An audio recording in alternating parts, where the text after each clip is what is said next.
reforma, o se recuerda el movimiento de reforma, y nosotros somos parte de ese movimiento.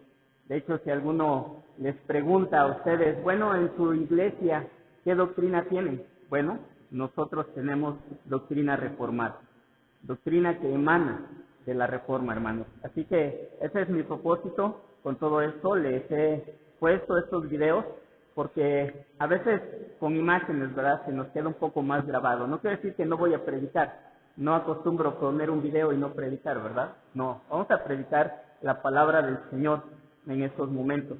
Y quiero que fijen su atención ahí en Mateo capítulo 16, versículo 18, lo que el Señor le dice a Pedro en esto que pues se conoce como la confesión de Pedro, ¿verdad? Que ha de ser la confesión de cada uno de nosotros también en cuanto a Cristo Jesús. Nuestra confesión. El Señor le responde, dice, y yo también te digo que tú eres Pedro, y sobre esta roca edificaré mi iglesia, y las puertas del Hades no prevalecerán contra ella. Y no quiero tomar tiempo en la situación de quién es Pedro, quién es la roca. No, conocemos que la roca es Cristo, ¿verdad? Y nada más. Y Él es el fundamento de la iglesia. Y Él está diciendo aquí que la iglesia le pertenece a Él.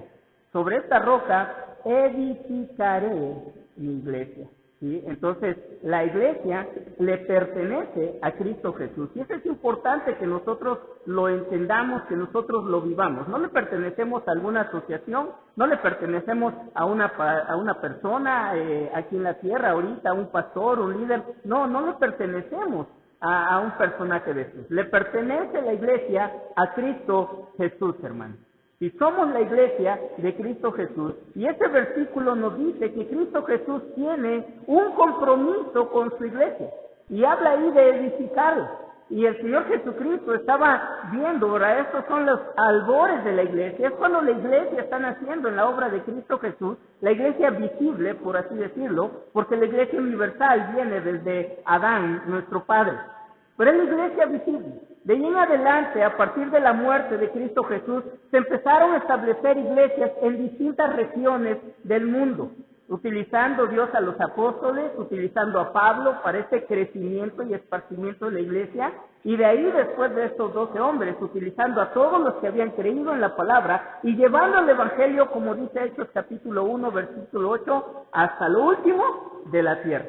Y Dios ha cumplido su promesa. Cristo Jesús ha sido fiel a esta promesa. Pero Cristo Jesús también dijo algo muy importante en esta respuesta. Yo edificaré mi iglesia. Pero la iglesia no va a estar tranquila en esta tierra. El Señor nos describe, nos habla de una lucha, y una lucha terrible. Dice, y las puertas del Hades no prevalecerán contra ella. Aquí Hades representa al infierno, representa al diablo, a todos sus demonios y a todo el mal que el diablo pueda, intente y haga contra Cristo Jesús, contra su reino y contra su iglesia. Entonces, el Señor nos muestra, ¿verdad?, que la lucha que hubo allá en el huerto de Edén entre Satanás y Adán, ¿verdad?, que hubo después, posteriormente, en el tiempo de Noé, con toda la descendencia, la lucha que ha habido después mostrada en esa analogía del pueblo de Israel con las otras naciones, es esta misma lucha que continúa en la iglesia o sobre la iglesia en contra del mundo, del diablo y de todo el pecado. Y esto es lo que sucedió a raíz del nacimiento de la iglesia. El diablo empezó a luchar contra la iglesia. Cristo Jesús fue muerto, Cristo Jesús resucitó, ascendió a los cielos y empezó la lucha. ¿Sí? No necesitaron pasar meses, no necesitaron pasar años.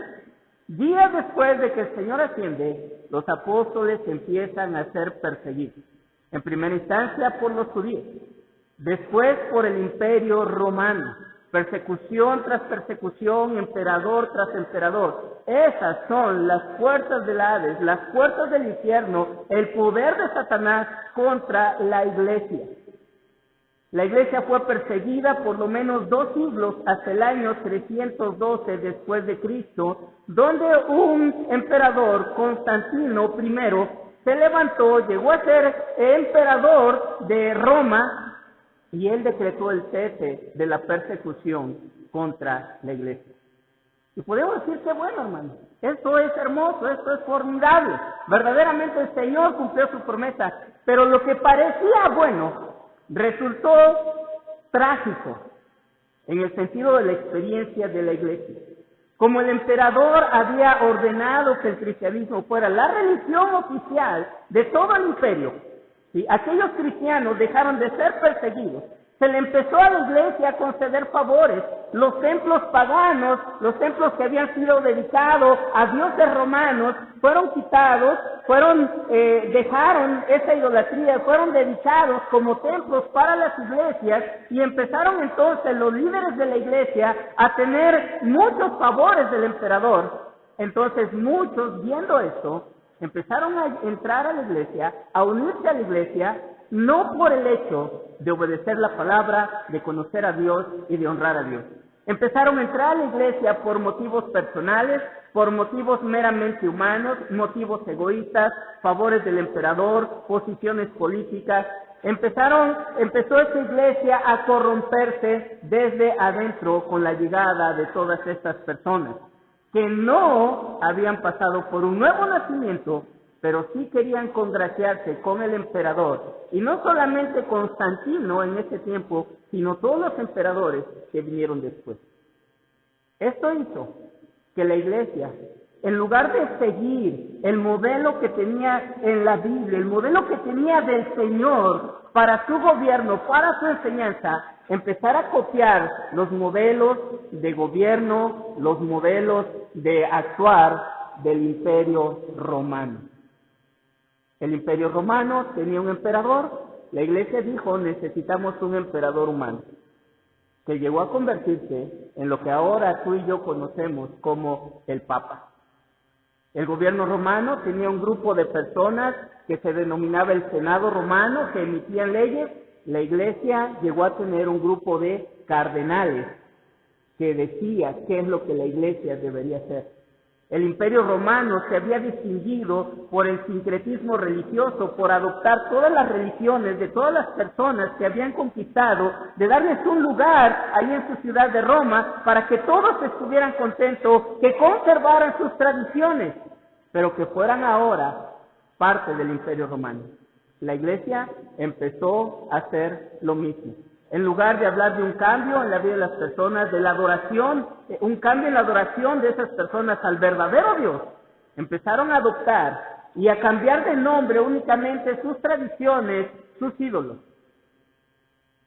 De tal manera, ¿verdad?, que ahora cada pueblo, cada nación, tiene a su Dios bajo su propio nombre, ¿sí?, tiene la imagen que adoran bajo los términos de la Iglesia Católica Romana. Y esto es lo que el Señor Jesucristo estaba diciendo aquí en Mateo capítulo 18, capítulo 16, versículo 18. Las puertas del Hades estaban luchando contra la iglesia.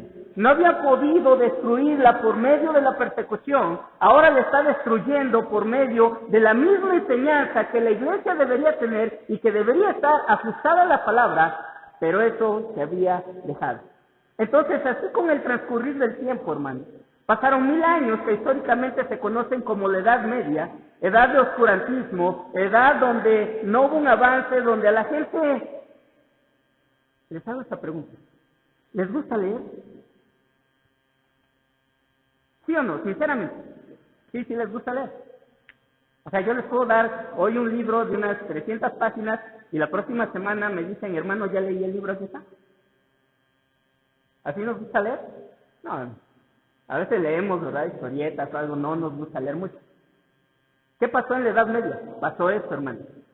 A la gente no le gustó informarse, a la gente no le gustó investigar. A las personas de esa época no les atraía el poder adquirir más conocimiento y conocimiento verdadero de las cosas. Así que se dejaba llevar por lo que algunos únicamente estaban enseñando, por lo que la iglesia les estaba diciendo. Ahora la iglesia ahí empezó a cambiar la verdad por la tradición, la autoridad de Dios por la autoridad de los hombres. Esto hizo la iglesia en ese tiempo. Surgieron ahí los grupos monásticos, los monasterios, gente que decía que quería cultivar una espiritualidad y se encerraba en lugares separados de la humanidad cuando Dios no había dicho eso. Entonces, todo esto ocurrió en ese periodo de 1000 años llamado la Edad Media o del oscurantismo. Y fue al final de esa parte de la historia de la humanidad que empezó el movimiento de reforma. Entonces, tenemos una Biblia y les animo, ¿verdad?, a que cuando estemos aquí en la iglesia usemos nuestra Biblia impresa, usemos el libro que tenemos. De hecho, en una parte de la historia, a los cristianos se les denominó la gente del libro. ¿Cuál libro? La Biblia, hermano. Así que nosotros hemos de seguir siendo la gente del libro. Procuremos tener nuestra Biblia, procuremos traer acá nuestra Biblia. Tenemos la facilidad de tenerlos en los dispositivos electrónicos, ¿verdad?, los celulares, las tabletas. Pero traigamos nuestra Biblia aquí a los cultos. Es un buen testimonio. ¿A dónde vas? Pues llevas tu Biblia, ese seguro va a la iglesia. No hay gente que salga de su casa con una Biblia más que los cristianos que van a la iglesia. Eso es real, hermano. ¿Has visto alguna vez algún católico, algún testigo de Jehová cargando una Biblia? No, solo los cristianos llevamos Biblia. Entonces, usemos nuestra Biblia, ¿sí? Así que en esta mañana yo creo que nosotros entendamos un poco de la reforma. ¿Por qué? Porque yo considero que es parte de esta promesa de Dios. La reforma es esto que Cristo dijo: las puertas del Hades no prevalecerán contra ella. Y ya les mostré rápidamente, hermanos, 1300 años de historia, así de volada, ¿verdad? Y de cómo la iglesia, en verdad, la mayor parte en todo el Imperio Romano se corrompió de esa manera. Sí, se corrompió. Entonces vamos a seguir con un poquito de historia. Yo estaba pensando, ¿doy esto a la iglesia? No lo doy. Y estaba leyendo una revista, se llama Nueva Marcas, es una revista norteamericana que algunos sitios de internet traducen al español. Estaba leyendo el volumen de hace 4 años, cuando se celebraron los 500 años de la Reforma Protestante a nivel mundial. Y estaba buscando, lo comparto, no lo comparto, y encontré por ahí un artículo de un escritor que ya he leído, él se llama A.D. Carson, y él hablaba acerca de, así esta pregunta: ¿deben los pastores hoy darle importancia a la reforma? Y la respuesta es sí. Los pastores hoy debemos darle la importancia a la reforma, y él da varias razones para ello. Primero, es que los pastores funcionamos como médicos. Pero hemos de funcionar como médicos generales, no como médicos especialistas, ¿verdad? Tú estás enfermo de los pulmones y te mandan con el neumólogo. Estás enfermo de las articulaciones, te mandan con el ortopedista, ¿verdad? Y tienen sus especialidades. Pero un médico general tiene que saber de todo. Un médico general tiene que así atender a una embarazada, como atender a uno que trae fiebre, quién sabe de qué, ¿verdad? A uno que se ha lastimado un tobillo, tiene que atender de todo. Y los pastores, hermanos, estamos en esta situación. Necesitamos saber de todo para poder aconsejar a las distintas personas, para poder darles dirección en las cosas que están viviendo. Así que decía él, funcionamos como médicos generales. Entonces, esto, el poder atender lo que pasó en la Reforma, nos permite voltear a la historia y ver cómo vivía la gente en otros tiempos, cómo enfrentaba las luchas de la vida cotidiana a través de la palabra, incluso qué se les estaba enseñando de ella. Nos abre una perspectiva, ¿verdad?, a que la manera en que nosotros vivimos hoy en día no es la única manera en que ha vivido el ser humano, y podemos nosotros aprender de lo pasado para resolver muchos problemas hoy en día. Entonces, él dice, esa es una razón. Los pastores deben tratar el asunto de la Reforma y conocer de la Reforma, porque ella les puede dar muchas respuestas para la vida de los congregantes hoy en día. Pero no es lo único que él dijo. Y dijo también que aunque fue desencadenada por un tema específico, el de la venta de indulgencias, y tú dices, ¿qué es eso, hermano? Ahorita te explico qué es eso. El debate acerca de esa situación produjo y condujo a los reformadores a abrir un debate más grande en cuestiones sobre el lugar de la revelación de Dios en la vida de las personas, el purgatorio, la autoridad papal, ¿verdad? La autoridad para perdonar pecados, el tesoro o la validez de los sacramentos y un montón de doctrinas que la Iglesia Católica estaba enseñando y que estaba dando como verdaderas y que la gente las estaba creyendo. ¿Qué son o qué es la venta de indulgencias? Bueno, no terminó allá en 1500 con la Reforma, hermano. La venta de indulgencias sigue hoy en boga, ¿sí? El Papa Federico, el Papa Francisco han utilizado este medio para recaudar dinero para la Iglesia Católica. La venta de indulgencias básicamente consiste en pagar una cantidad de dinero y en aquel tiempo recibir un recibo, ¿sí?, o un certificado donde se decía que aquella persona por la que tú habías pagado esa indulgencia, alguien que ya estaba muerto, en el momento en que tú hacías el pago de tu indulgencia, salía del purgatorio. Que no iba a estar más tiempo ahí purgando para llegar a los cielos, al paraíso. Y ese era el pago de indulgencias, la venta de indulgencias. Y como vimos en el video, tal vez lo recuerden, ¿verdad? Este dinero se destinó a dos cosas importantes en aquel tiempo: a la construcción o a la remodelación de la iglesia, la Catedral de San Pedro en Roma, y a la compra de un arzobispado más del gobernante alemán. O sea, no se destinó para el reino de los cielos. Y no fue más que un negocio para la Iglesia Católica en aquel tiempo.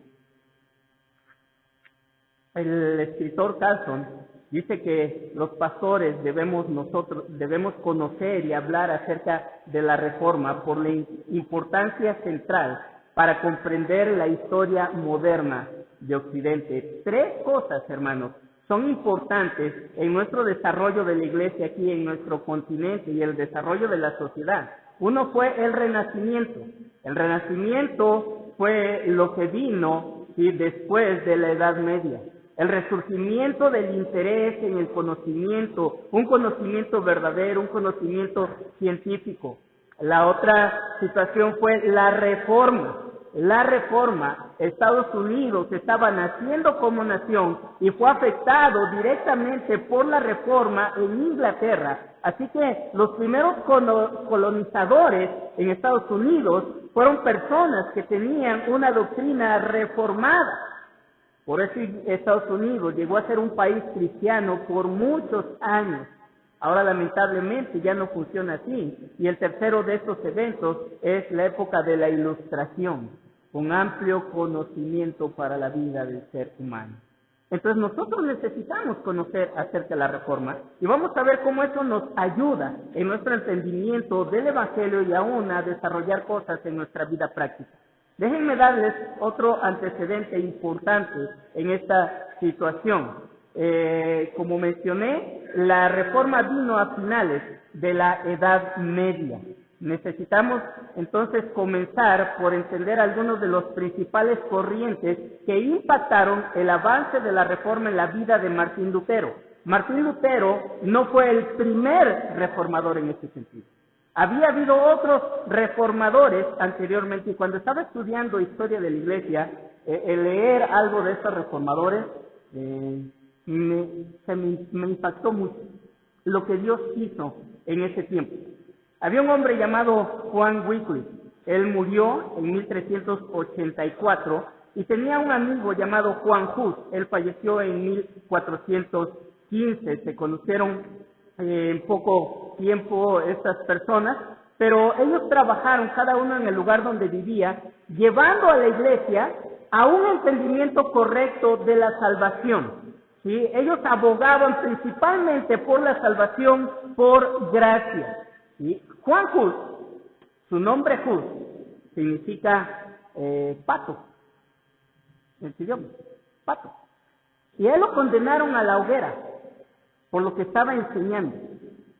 Y cuando estaba él ahí en la hoguera, él dijo: ustedes hoy están matando a un pato, pero en 100 años vendrá un chiste al que no podrán callar.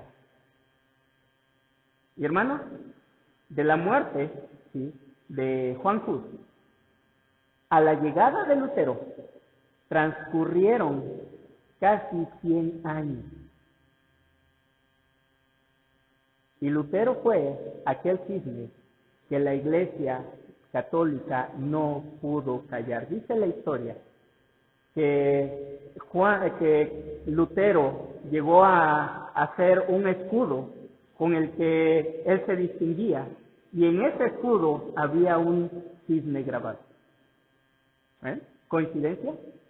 No sé. El caso es que Dios anunció esto 100 años antes a través de Juan Hus, ¿sí?, y lo cumplió después en Lutero. Y así lo conocen, el cisne que la Iglesia católica no pudo callar. Entonces, estos dos hombres fueron precursores de la Reforma, Juan Wycliffe y Juan Hus. Otro acontecimiento importante vino cuando Desiderio Erasmo, este era un humanista, ni siquiera era un cristiano, él tradujo el Nuevo Testamento griego al latín, perdón.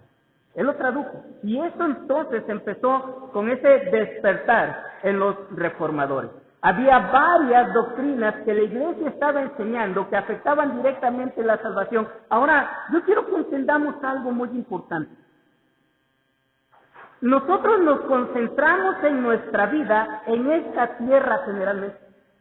Pensamos en los problemas que tenemos, los problemas maritales, los problemas económicos, los problemas de salud, los problemas vecinales. Estamos muy interesados, ¿verdad?, en situaciones de salud como la pandemia, la economía que cada vez está siendo más difícil. Y hermanos, son problemas reales, es cierto. Pero esos problemas que tenemos aquí no son toda la realidad de nuestra vida. Esos problemas muchas veces son utilizados por nuestro mismo enemigo, el diablo, para distraernos de algo que es crucial, que es el problema del ser humano con Dios. El problema de una persona caída, que si no arregla su situación con Dios, a pesar de que disfrute de miles de bendiciones y de beneficios en esta tierra, va a ir a parar al infierno. Y alguien dijo que un minuto en el infierno, ¿sí?, acaba con todos los recuerdos de años de disfrutar de bienes en esta tierra. Y eso es lo que está pasando con el ser humano. No está poniendo atención a su relación con Dios y no está buscando a Dios. Y esto pasó allá en el tiempo de Lutero y esto está pasando hoy en nuestro tiempo, hermanos. La gente no piensa en Dios, la gente no busca arreglar su situación con Dios porque está distraída en muchas otras cosas. Entonces, nosotros tenemos que despertar a este hecho. ¿Te preocupa tu hijo en la escuela? Sí, a mí también me preocupa. ¿Te preocupa que se pueda contagiar y morir de COVID? A mí también me preocupa. Pero ¿sabes qué? Eso no es el todo de mi vida.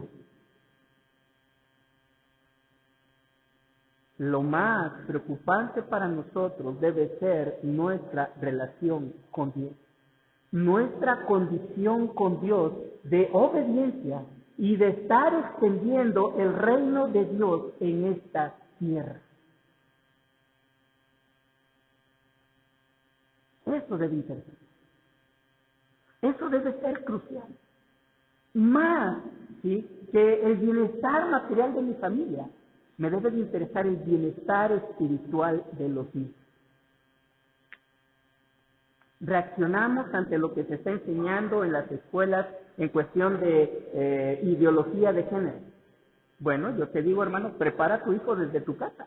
Prepara a tu hija desde que lo tienes ahí. Enséñale lo que dice la palabra y que esa situación de la ideología de género es una mentira del diablo y solo le va a destruir. ¿Y sabes qué? Tú lo puedes mandar a la escuela, le pueden hablar de eso, pero tú ya lo has preparado en tu casa para que él pueda discernir que eso que le están enseñando no viene de Dios, sino del mundo, ¿sí?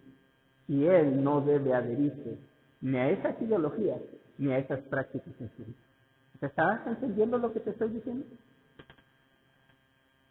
Cuando hay una buena preparación espiritual en el hogar, va a haber muchas cosas de las que tú no te vas a preocupar que pasen allí en la calle y que traten de afectar a tu familia, porque tú ya los habrás preparado espiritualmente. Y eso es lo que los reformadores buscan: preparar, enseñar, dar dirección espiritual a la gente en contra de todas esas mentiras que se le estaban enseñando. Déjenme mencionarles algunas de las doctrinas católicas que estaban enseñando en ese tiempo. Hubo un interés en el pensamiento de Agustín. San Agustín, fue uno de los teólogos, después del apóstol Pablo, más grande en la historia de la Iglesia. De hecho, vivió poco tiempo después que el apóstol Pablo, siglo y medio después que él. Y él empezó a mostrar la teología de Pablo de una manera sistemática, pues la Iglesia Católica había hecho a un lado toda esa doctrina de Agustín y los reformadores empezaron a traerla nuevamente a flote a la vida del ser humano. De manera pequeña, ¿verdad?, al inicio, pero empezó a surgir nuevamente ese énfasis en la soberanía de Dios que Agustín enseñaba de una manera importante. La Iglesia Católica, por otro lado, no enseñaba la soberanía de Dios, mucho menos en la salvación, sino el mérito humano. ¿Qué cosas puedes hacer para ser salvo? ¿Vieron en el video, recuerdan haber visto a Martín Lutero que va de rodillas subiendo una escalinata? Él dijo que él deseaba ir a Roma y encontrarse en Roma con el Papa para poder ser bendecido espiritualmente. Y la escena de la película de Lutero que vieron ahí es cuando él llega a Roma y desde la entrada, y él empieza a caminar de rodillas hasta llegar ahí a la Basílica de San Pedro que estaba construyendo en Roma. ¿Cuál fue su experiencia? Él dijo: quedé decepcionado. ¿Por qué? Porque Roma está más corrompido que el resto del mundo.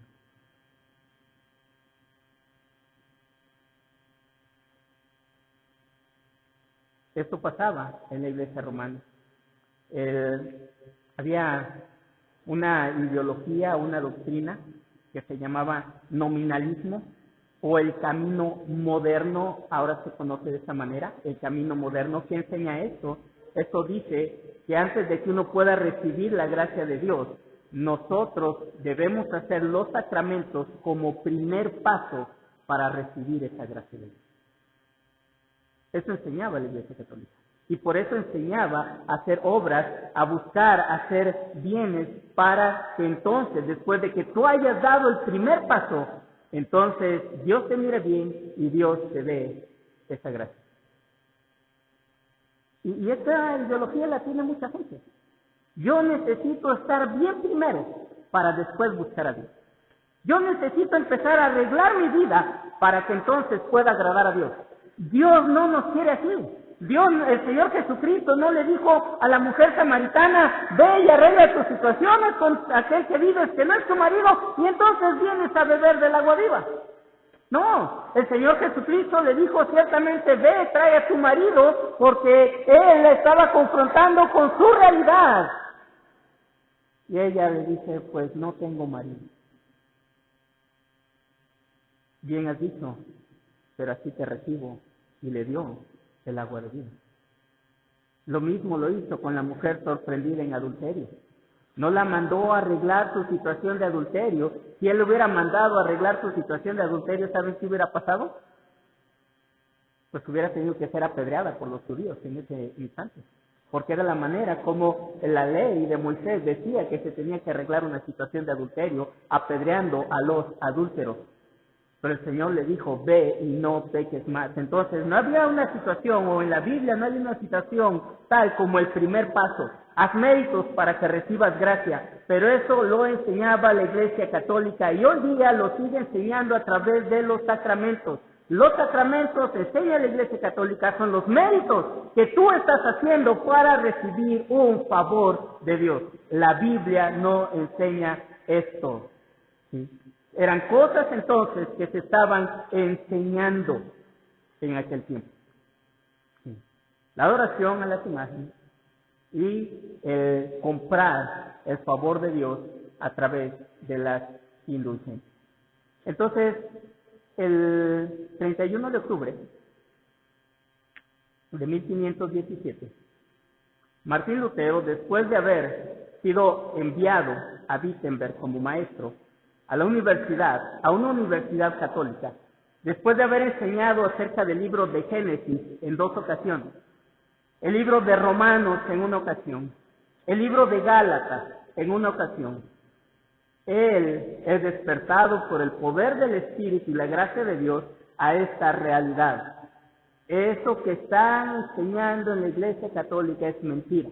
Y a lo mejor has oído de las 95 tesis de Lutero, 95 postulados que él escribió, ¿sí? Y él decía, imagínense, esos postulados son papistas, o sea, que eran para agradar al Papa, pero los puso para mostrarle a la gente que no todo lo que les estaban enseñando era de acuerdo a lo que la Biblia decía.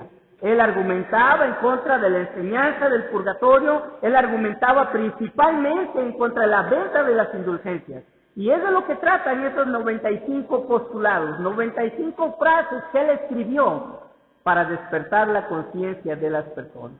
Y ese día se conoce históricamente como el inicio de la Reforma Protestante. Ahora, no te voy a hablar de esas 95 tesis. Como vimos, ¿verdad?, en estos videos, de la Reforma surgió algo. 5 frases, las 5 solas, ¿sí? Las 5 solas.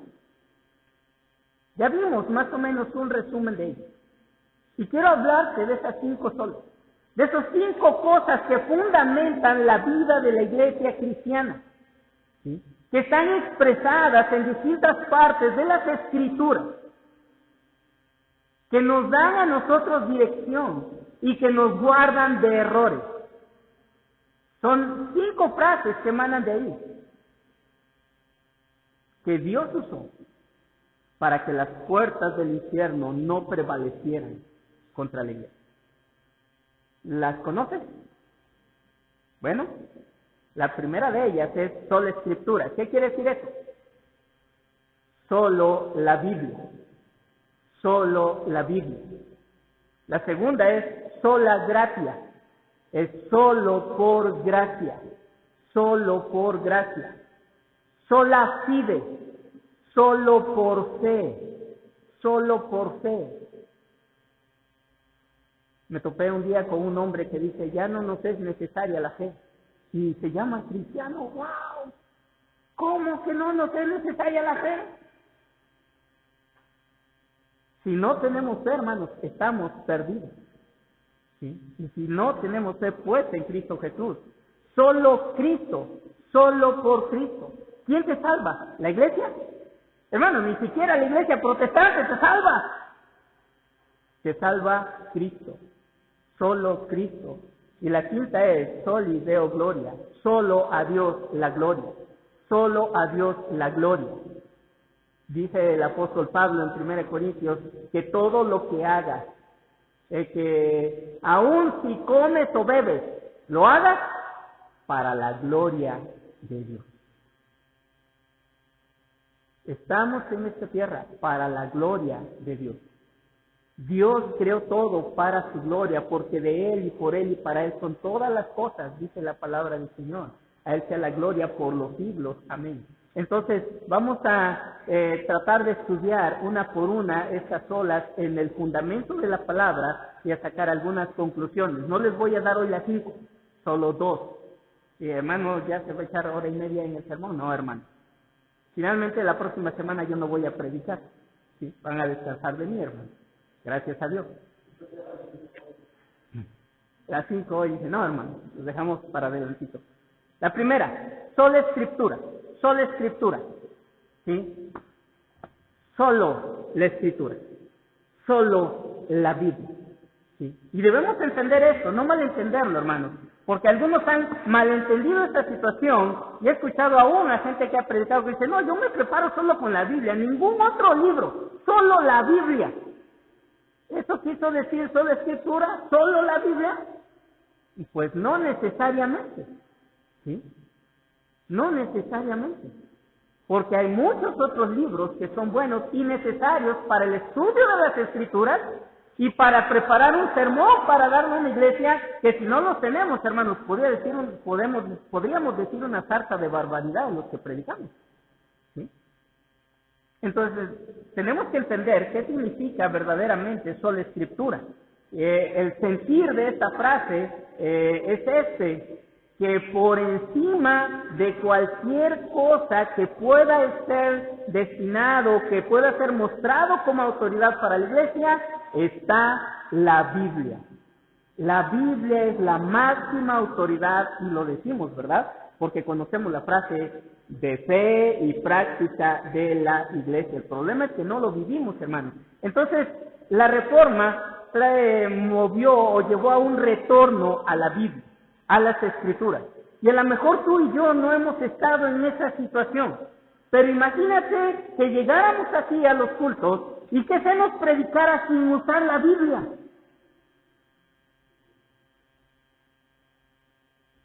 Sin mencionar las Escrituras. Sin tomar un texto y hablar de ese texto. Hoy yo les tomé un texto y les estoy hablando de ese texto. ¿Qué texto es? Mateo 16, 18, hermano. Pero en aquel tiempo ni siquiera se mencionaba la Biblia. Cuando llegó John Tetzel, o Juan Tetzel, que fue el que vendía las indulgencias ahí a Wittenberg, un día antes de que él llegara, él llegó un lunes. El domingo antes de que él llegara, el sacerdote de ahí, que iba a dar el mensaje para la iglesia, anunció que iba a dar una homilía. Y dijeron, ¿esto es raro? Las homilías solo las recibimos o en Cuaresma o las recibimos en noviembre. ¿Por qué una homilía ahora a mediados de octubre? Y bueno, pues asistieron varios a la misa que se celebraba. Y él empezó a decir, oigo bajo la tierra los llantos y los clamores de las personas que están en el infierno, que están pidiendo salir de ahí. Oigo los clamores de aquellos que están encerrados en el purgatorio, que son sus familiares. Y empezó a hablar de esta manera, de los terrores que alguien podía vivir en el infierno. Y dijo, entonces tenemos que prepararnos, porque la iglesia nos ha dado una bendición, nos ha dado indulgencias para sacar a estas personas del purgatorio. ¿Cuánto mencionó de Biblia? 0. No se predicaba la Biblia. No se hablaba de la palabra de Dios.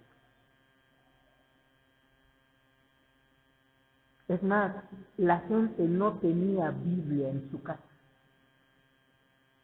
No había escrituras para eso.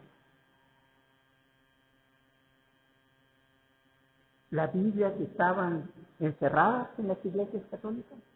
Algunas, ¿verdad?, abiertas como mucha gente hace hoy en su casa, que las abre y ahí están polveándose, que no son leídas, solo se tienen como amuleto.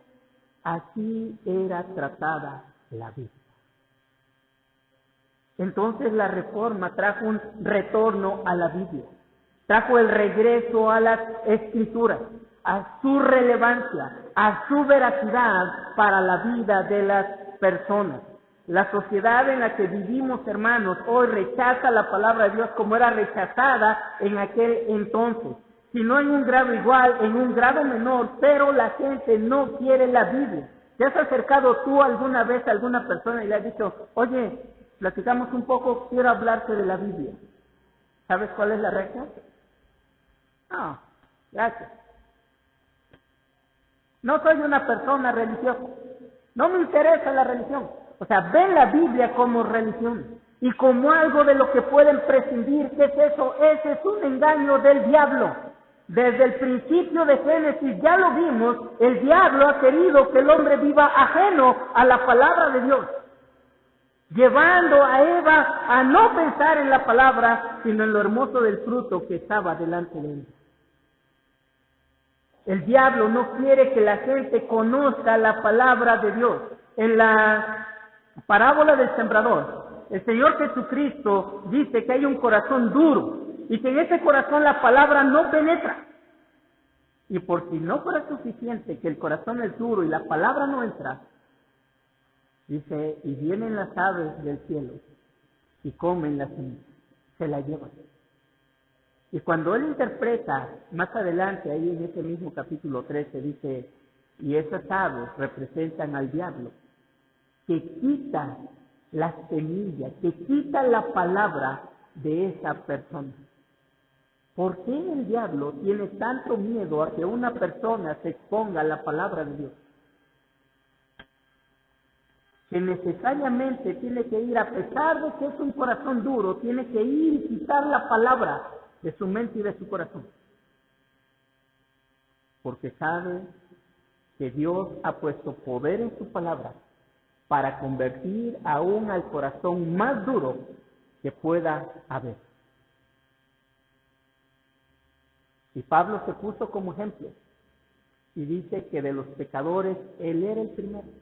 Un corazón tan duro que yo no sé si lo has pensado.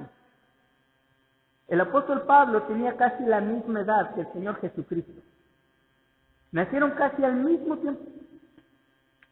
El apóstol Pablo, aunque nació en Tarso, ¿verdad? Él se vino a estudiar a Jerusalén. Y por mucho tiempo, porque él lo dice en 1 Corintios capítulo 15, segunda de Corintios, y si aún a Cristo conocemos según la carne, ya no le conocemos de esa manera. 2 Corintios capítulo 15. Y él está dando a entender que tal vez en algún tiempo de su vida, él conoció a Cristo antes de su conversión. Él probablemente escuchó al Señor Jesucristo siendo parte del grupo de los fariseos, los enemigos del Señor Jesucristo en ese tiempo. Probablemente, ¿verdad? Él estuvo dando su voto para crucificar a Cristo Jesús, un corazón duro. Pero la palabra dio fruto de vida eterna, que fue la palabra del Señor. Entonces el diablo tiene miedo que la palabra entre en el corazón de las personas y por eso quita la palabra y por eso cayó la palabra esos 1000 años para gran parte de la humanidad. Pero la palabra no puede ser encerrada. ¿Sí? Otros creen que las palabras de la Biblia pueden sustituirse por palabras proféticas de muchas personas hoy en día. Y están cambiando la palabra por cuentos fantásticos que un loco en un púlpito les habla cada domingo, de que tuve una visión y fui trasladado. Hermanos, eso no es lo que la Biblia nos enseña. Eso no es lo que la Biblia dice. Eso no es lo que alimenta el alma y lo que puede cambiar un corazón. Lo único que puede cambiar un corazón es la palabra viva y eficaz de nuestro Señor. De esa manera vivía el mundo allá cuando inició la Reforma. Y otros, como la iglesia en aquel tiempo, ponen las tradiciones por encima de la palabra de Dios. Guárdenos el Señor de caer en tradicionalismo, hermano. Porque aún hoy muchas iglesias cristianas ponen su tradición por encima de la palabra de Dios y afirman que esa tradición o que la enseñanza de esa iglesia está por encima de la palabra. Entonces, ¿qué significa sola escritura? Bueno, lo que no significa. Sola escritura no nos enseña que la Biblia contenga todo el conocimiento, solamente el que nos es necesario, ¿sí?, para poder ser salvos. La Biblia no nos habla de todos los temas de la humanidad, ¿sí?, hablando acerca de cuestiones de por qué sucede esto, por qué sucede aquello. Queremos que la Biblia tenga una respuesta específica para todas las cosas, y como no la tiene, muchos entonces son escépticos a las Escrituras. La Biblia nos habla de todos los temas que el hombre necesita saber para la salvación y para dirigir correctamente su vida delante de Dios. Porque ese es el propósito de las Escrituras. La Biblia no es una colección de libros enciclopédicos que nos hablen del proceso del nacimiento de una persona, de cómo nace una flor. No, la Biblia no nos habla de eso en una manera científica, porque no es su propósito. Sola Escritura tampoco enseña que la Biblia sea un catálogo exhaustivo de todo el conocimiento religioso. Hay conocimiento aún religioso que es oculto para nosotros. ¿Alguien sabe Deuteronomio 29:29? Ese es un pasaje verdadero, pero también ese es un pasaje que muchos flojos que no estudian la palabra lo toman. Deuteronomio 29:29, las cosas ocultas pertenecen a Dios. Las cosas ocultas pertenecen a Dios. Hay cosas que Dios no nos permite saber, como por ejemplo, ¿qué día viene el Señor Jesucristo? Eso es algo que la Escritura no nos permite saber, hermano. La Escritura no nos permite saber cuál es la forma real de un ángel. La Escritura guarda silencio en cuanto a ello. ¿Sí? Tenemos una mente muy curiosa que podríamos decir, ¿cuál era la apariencia del Señor Jesucristo? Hemos visto cuadros, pero la Escritura no nos deja saber eso. Las cosas ocultas pertenecen a Dios. ¿Sí? Entonces, sola Escritura no quiere decir que la Biblia contenga todo el conocimiento religioso. ¿Sí? Hay cosas que no las tiene porque no son reveladas para nosotros. Sola Escritura no niega lo que la Biblia enseña acerca de la autoridad de la iglesia verdadera para enseñar la verdad divina. ¿Sí? La Biblia nos dice que la iglesia tiene una autoridad, pero esa autoridad no está por encima de las Escrituras. Esa autoridad es una autoridad para enseñar las Escrituras. Toda potestad me es dada en los cielos y en la tierra, por tanto, id y haced discípulos. ¿Qué dijo el Señor? Enseña la palabra. Te doy toda la autoridad para enseñar la palabra. Sola Escritura no niega que la palabra de Dios en ocasiones fue dada de manera verbal. Ciertamente Dios habló de manera verbal a muchas personas. Lo hizo, pero ¿sabe qué? Hoy ya no lo hace de esa manera. Hoy Dios nos habla a través de la Escritura, a través de lo que leemos, aplicándolo por el Espíritu Santo a nuestro corazón. Nos hace entender, nos hace pensar, dirige nuestros pensamientos y nuestras acciones en obediencia a ella. Porque la palabra final de Dios nos fue dada en Cristo Jesús. Dios, habiendo hablado muchas veces, de muchas maneras, en otros tiempos a los padres por los profetas, en esos postreros días nos ha hablado por el Hijo, que es el heredero de todo. Entonces, no esperes entrar tú en un trance y estar en ese trance espiritual y, después de 50 días de ayuno me habló Dios. ¿Y qué te dijo? Que comiera. No. Dios no habla de esa manera. Dios nos habla a través de la palabra. Entonces, sola Escritura no niega que la palabra de Dios en ocasiones haya venido de manera audible. Sí, sí lo hizo. Pero ahora tenemos las Escrituras. Y ese era un punto que la iglesia se aprovechaba y decían, que Dios le ha dicho al Papa. Y el Papa dice, y lo que dice el Papa es palabra de Dios. No, la palabra de Dios la tenemos acá. Dice Pedro que es la profecía más segura a la cual nosotros debemos adherirnos, la palabra de Dios. Y Pedro lo dice pensando en la voz que escuchó allá en el monte de la transfiguración.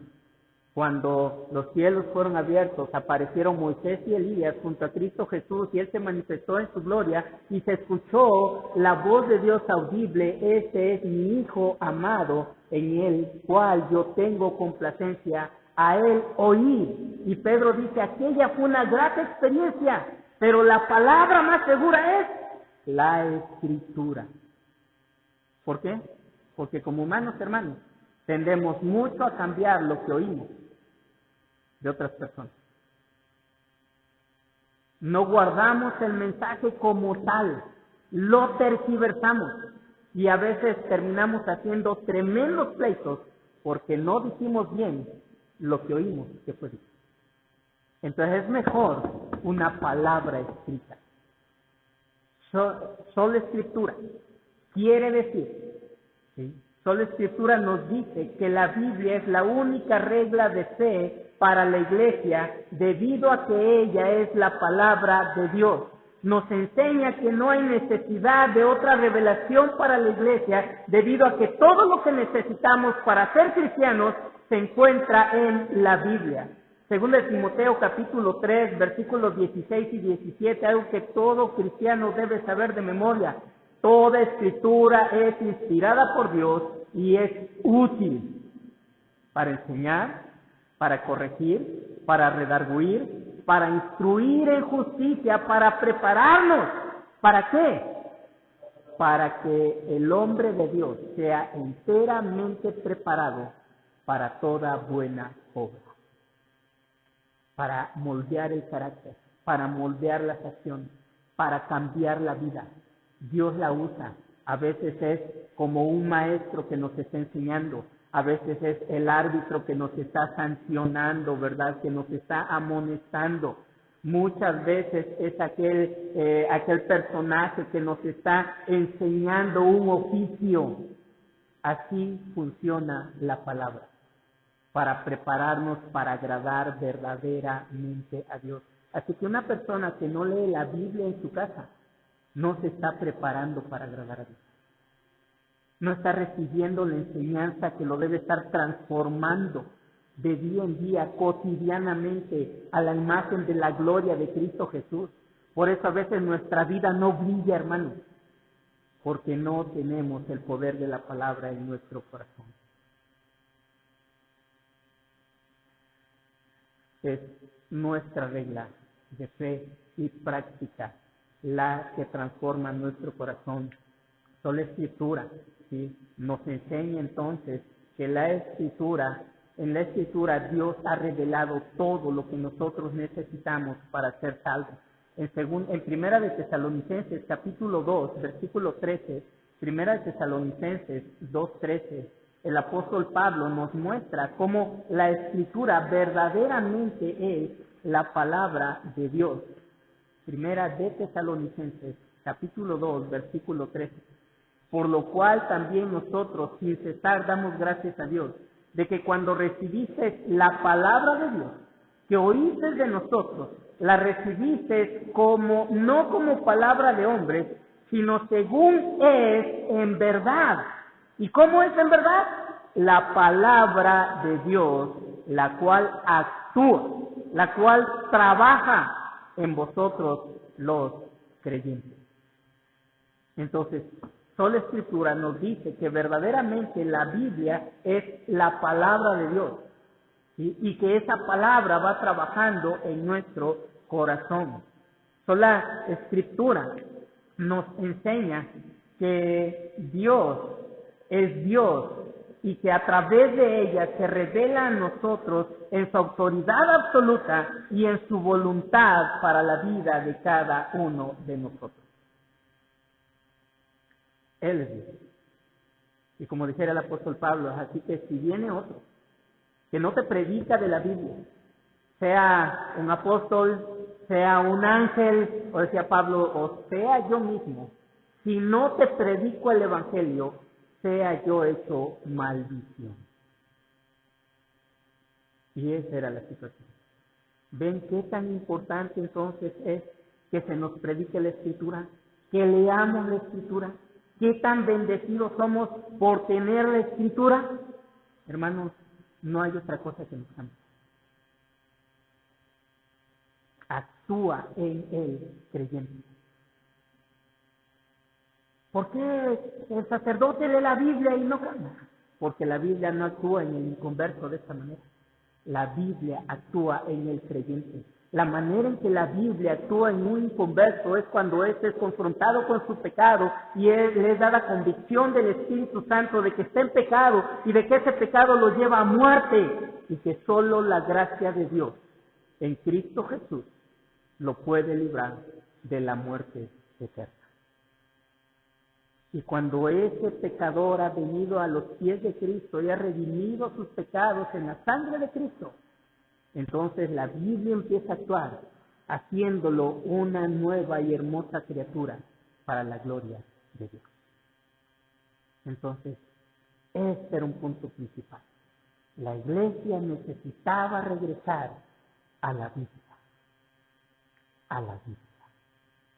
Así hoy tú y yo debemos volver, hermanos, a la Biblia. A ser nuevamente el pueblo del libro. A memorizar la palabra. A leer la palabra. A disfrutar la palabra para nosotros. Es el mensaje de amor. Es el mensaje de gloria. Es el mensaje que salva. Es el mensaje que cambia. Entonces, lo que ellos vieron como importante allá hace 500 años, hoy sigue siendo igual de importante. La Escritura. Y bueno, les quedo a deber, hermanos. Sola Escritura por hoy.